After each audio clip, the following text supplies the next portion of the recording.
বারাকাতুহু। সম্মানিত দেশবাসী, আমি cancer specialist doctor SM Sarwar. বিশেষ করে আপনারা জানেন যে সারা ওয়ার্ল্ডের ডাক্তারদের বক্তব্য ক্যান্সার হলে আনসার নেই, ক্যান্সার হলে মানুষ মারা যায়, এটাই স্বাভাবিক।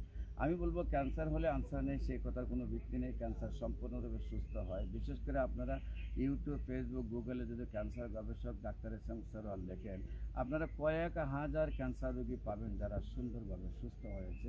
বিশেষ করে আপনারা যেটা এখন সবচেয়ে বেশি খাদ্যনালীতে ক্যান্সার, বিশেষ করে খাদ্য অভ্যাসের কারণে, বিশেষ করে মানুষ স্মোকিং করার কারণে এবং আপনারা যে পানের সাথে জর্দা বেশি খাওয়ার কারণে এবং অনেক সময় মাছের কাঁটা লেগে সেখানে ইনফেকশন হয়ে আস্তে আস্তে সেখানে একটা টিউমার বা মাংসবৃদ্ধ হয়ে যায়।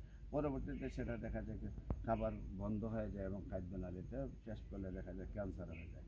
এখন অধিকাংশ রোগীরাই দেখা যাচ্ছে যে খাদ্যনালীতে ক্যান্সার, বিশেষ করে খাদ্যনালীতে টিউমার হয়ে থাইরয়েড হয়ে, থাইরয়েড থেকে ক্যান্সার হয়ে যায়, টিউমার থেকে ক্যান্সার হয়ে যায়, মাংসবৃদ্ধি হয়ে ক্যান্সার হয়ে যায়, আপনার গলায় টনসিল হয়েছে ক্যান্সার হয়ে যায়। সেই খাদ্যনালী ক্যান্সারের জন্য যারা মনে করেন যে খাদ্যনালী ক্যান্সার সুস্থ হবে না, তাদেরকে আমি বলবো যে খাদ্যনালীতে ক্যান্সার হলে আপনারা বিশেষ করে আপনার গণস্বাস্থ্য হোমিওতে আসবেন, নিয়মিত 4 মাস চিকিৎসা হলে সুন্দরভাবে সুস্থ হয়ে যাবে। খাদ্যনালীতে ক্যান্সার হলে আনসার নেই সেই কথার কোনো ভিত্তি নেই, ক্যান্সার সম্পূর্ণরূপে ভালো হয়।